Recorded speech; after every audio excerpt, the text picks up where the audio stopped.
रोज हो गए, सहगल साहब की कोई खबर ही नहीं है। आप उनसे फिर मिले या नहीं? नहीं, उनसे फिर मुलाकात हुई नहीं। उस रोज वो इतनी बेरुखी के साथ मेरे साथ पेश आए कि उसके बाद उनसे मिलने का मेरा मन ही नहीं हुआ। वो आपके पुराने दोस्त हैं। अगर कोई गलतफहमी हो गई हो तो उसे दूर कर देनी चाहिए। उन्होंने अगर पहल की तो मिल लूंगा, वरना नहीं। सर, सहगल साहब आपसे मिलने आए। अजीब इत्तेफाक है। Think of the devil and the devil is there. सुनिए, आप दोनों के बीच जो बहस हुई है उसे दोबारा मत छेड़िएगा। देखिए क्या कहने आए हैं। देखता हूं।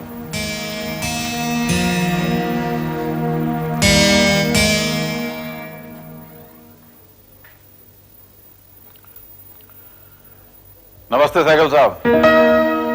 अरे नमस्कार चौहान साहब, नमस्कार। भाई हमें यहां देखकर आपको हैरत हो रही होगी, लेकिन वो कहते हैं ना, परेशानी के वक्त रिश्तेदारों से बढ़कर दोस्त याद आते हैं। भाई इसीलिए हम यहां चले आए। बैठिए। नमस्ते सहगल साहब। अरे नमस्कार भाभी, कैसी हैं आप? ठीक हूँ, आप कैसे हैं? अच्छा हूं, दुआ है। बैठिए। जी।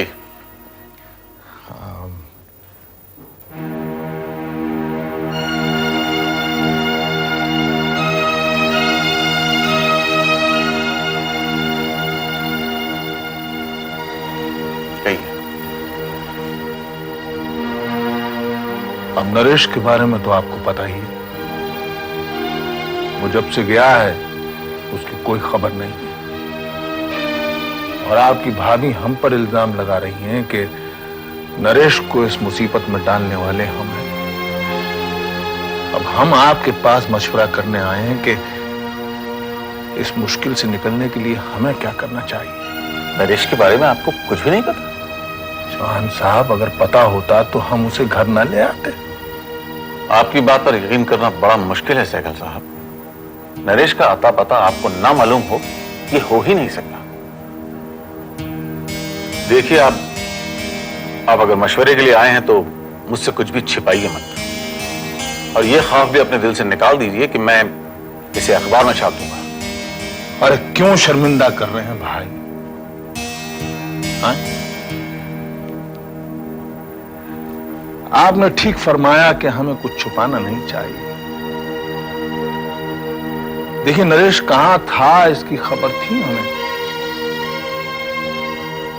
दरअसल हमने ही उसके रहने का इंतजाम किया था, लेकिन जब पुलिस वहां पहुंची तो वो वहां से भाग निकला, और अब वो कहां है ये हम भी नहीं जानते। तो पता लगाइए और वापस ले आइए उसे। मुझे तो ताज्जुब है कि आपने उसे इतने दिन तक छिपाए क्यों रखा। कोई बेहतरीन सा वकील हायर कीजिए जो नरेश की रक्षा भी कर सके और उसे इस इल्जाम से बचा भी सके। हम भी यही सोच रहे थे चौहान साहब।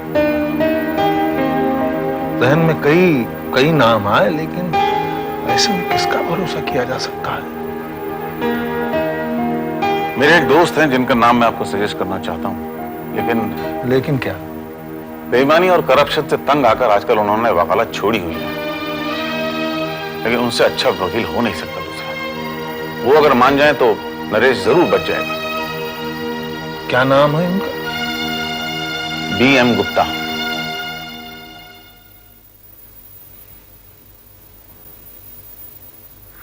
आप लोग मेरे पास क्यों आए? आपको तो पता है कि मैंने वकालत छोड़ दी है। आपसे बेहतर दूसरा कोई वकील नहीं है, इसलिए हम आपके पास आए।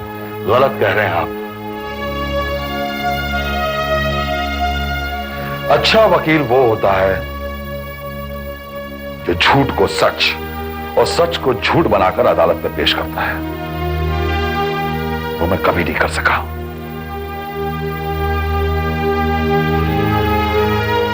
गुप्ता जी, आप सच्चाई के पुजारी हैं और हम जानते हैं कि आप नहीं चाहेंगे कि किसी बेगुनाह को सजा हो, और इसीलिए हम आपके पास आए। हमें यकीन है कि आप हमारे बेटे को बेगुनाह साबित कर देंगे। क्या आपको भी ये यकीन है कि आपका बेटा गुनहगार नहीं है?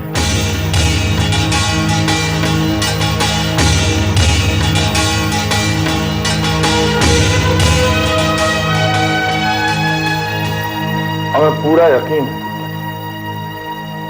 हमारा विश्वास कीजिए, हम सच कह रहे हैं।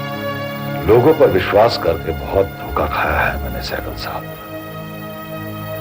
कातिल को बाइज्जत बरी करवा दिया और बेगुनाह को फांसी की फंदे पे चढ़ा दिया। उस गुनाह की सजा मैं आज तक भुगत रहा हूं।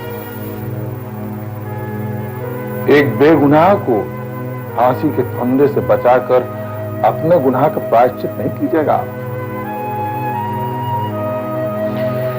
प्रायश्चित तो करना चाहता हूं सहगल साहब, लेकिन एक बार फिर मुझसे इस तरह का गुनाह ना हो, इसका यकीन कैसे करूं मैं? आप हम पर भी यकीन नहीं करेंगे? जब हम कह रहे हैं कि नरेश बेगुनाह है तो आप हमारा विश्वास तो नहीं करते?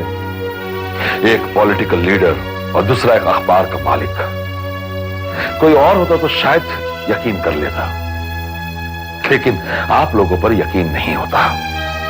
आप लोगों का मुकदमा नहीं लड़ूंगा, इसलिए माफी भी नहीं मांगूंगा, क्योंकि ना तो मुझे इस बात का कोई अफसोस है और ना ही कोई शर्मिंदगी है।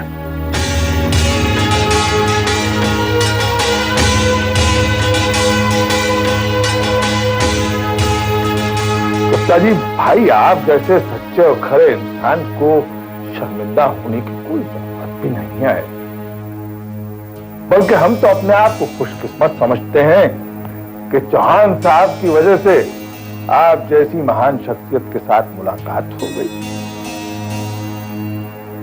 अच्छा, इजाजत दीजिए।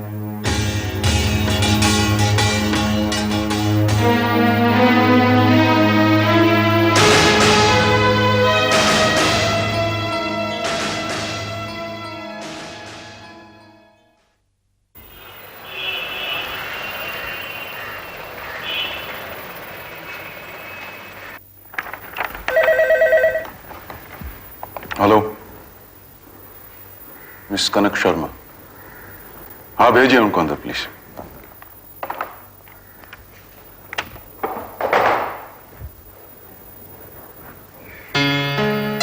आइए miss Sharma, please please sit down.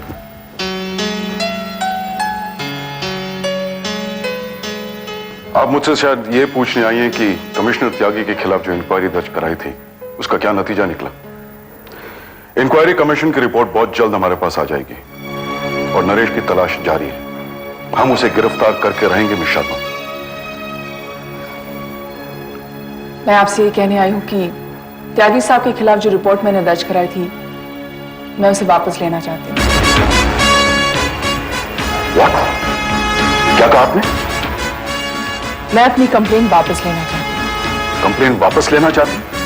Miss Sharma, कहीं किसी के दबाव में आकर ये कदम तो नहीं उठा रही? क्या फिर किसी ने आपको धमकाया तो नहीं? जी नहीं, ये फैसला मेरा अपना है। लेकिन क्यों? क्या कारण है इसका? कारण सिर्फ यही है कि अब मुझे ऐसा लगता है कि मेरा शक गलत था।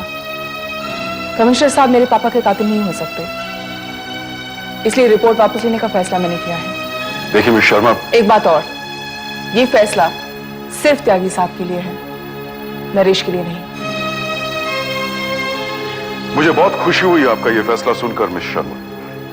त्यागी साहब बहुत ही सीनियर और काबिल ऑफिसर हैं। उन्हें सस्पेंड करते हुए मुझे बहुत दुख हुआ था, लेकिन एक बात मैं आपसे कहना जरूरी समझता हूं कि दोबारा आपने अपना इरादा बदला और त्यागी साहब के खिलाफ रिपोर्ट दर्ज कराना चाहा तो आपका केस बहुत कमजोर पड़ जाएगा। Please please bear that in mind miss Sharma. मुझे पता है, पर यह नौबत नहीं आएगी। मुझे पूरी उम्मीद है कमिश्नर त्यागी खुद मेरे पापा के कातिल को गिरफ्तार करेंगे और उसे सजा भी दिलवाएंगे। Thank you miss Sharma. Bye bye.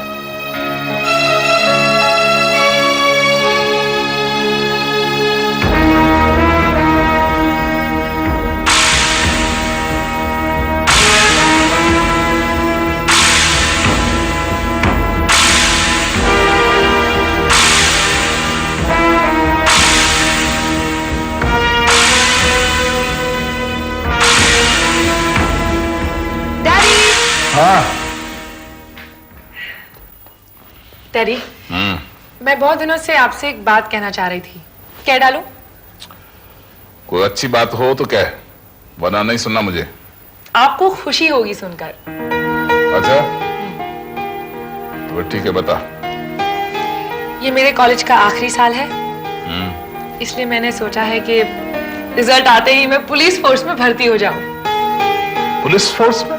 हाँ डैड, मैं बिल्कुल आपकी तरह बनना चाहती हूँ, पुलिस कमिश्नर। नहीं नहीं, पुलिस कमिश्नर नहीं। डैड, मैं चाहूंगा कि तू इससे भी बड़े ओहदे पर पहुंचे। Really? Yes. Thank you dad. अच्छी खबर सुनने के बाद अब मुझे कोई बुरी खबर नहीं सुननी। तू फोन उठा। ओके। हेलो। हाँ अंकल, पापा है यहाँ। डीआईजी अंकल का फोन है, आपसे बात करना चाहते हैं। डीआईजी साहब का फोन है तो यकीनन खबर बुरी ही होनी है। लो। यस सर, त्यागी बोल रहा हूँ। कमिश्नर साहब, मैंने खुशखबरी सुनाने के लिए आपको फोन किया है। मिस कनक शर्मा ने आपके खिलाफ जो रिपोर्ट दर्ज कराई थी वो उसने वापस ले ली। क्या वाकई? मैंने इंक्वायरी कमीशन को इन्फॉर्म कर दिया है। आपका सस्पेंशन ऑर्डर कैंसिल करने का लेटर आपको आज ही मिल जाएगा। That's very good. ये तो वाकई आपने बहुत अच्छी खबर सुनाई है। क्या हुआ डैड? नहीं please no, please no, I want to know, I want to know. Excuse me, daddy. 1 minute sir. Surely. मेरा सस्पेंशन ऑर्डर कैंसिल हो गया। Yes sir. Mister Naresh Sahgal को गिरफ्तार करने की जिम्मेदारी आपको सौंपी जा रही है। आपको आज ही रवाना होना होगा।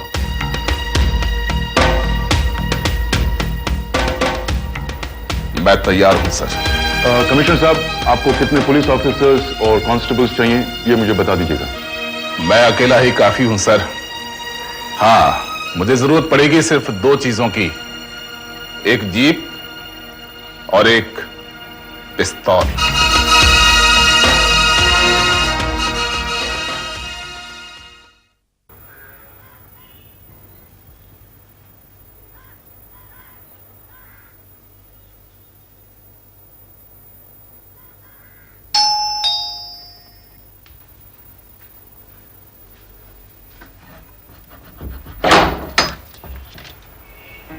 नमस्ते मिस कनक।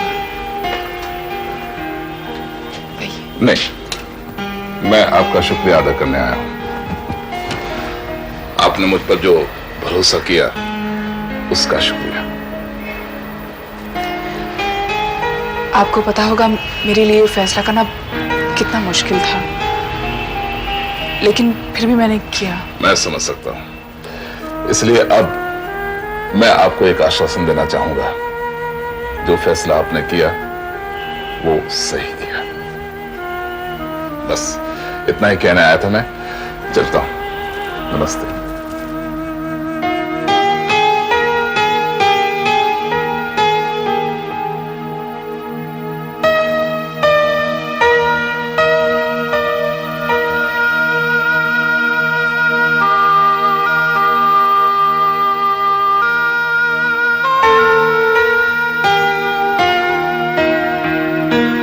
हेलो, तुम्हार बेगम पे हमार बादशाह। और ये लो इक्का। अब का खेली, गेम खत्म होगा। खाना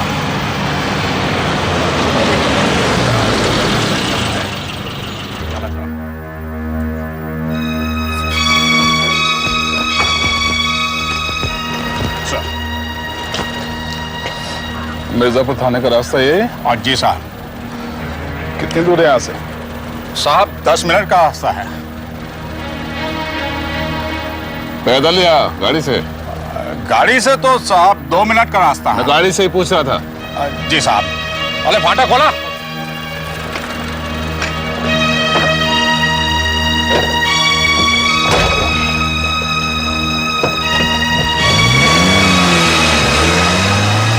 हाँ गिरावा। चला लगाओ दूसरा गेम।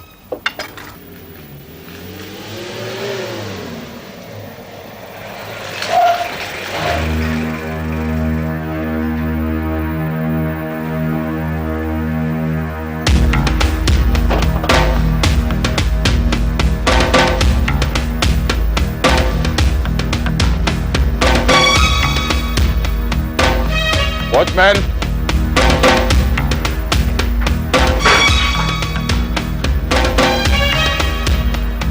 वॉचमैन,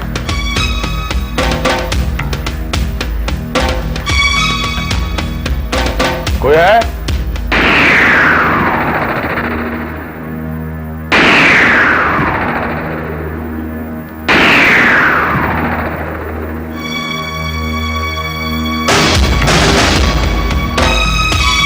तुम?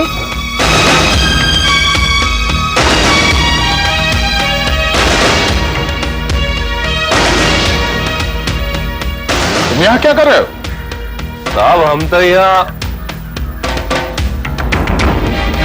रुको! नरेश भी है तुम्हारे साथ? नहीं है साहब। तो फिर तुम यहां क्यों आए हो? साहब हम सच कह रहे हैं, नरेश बाबू यहाँ नहीं है। तो फिर कहां है वो? हम भी उसी को ढूंढने आए हैं त्यागी जी।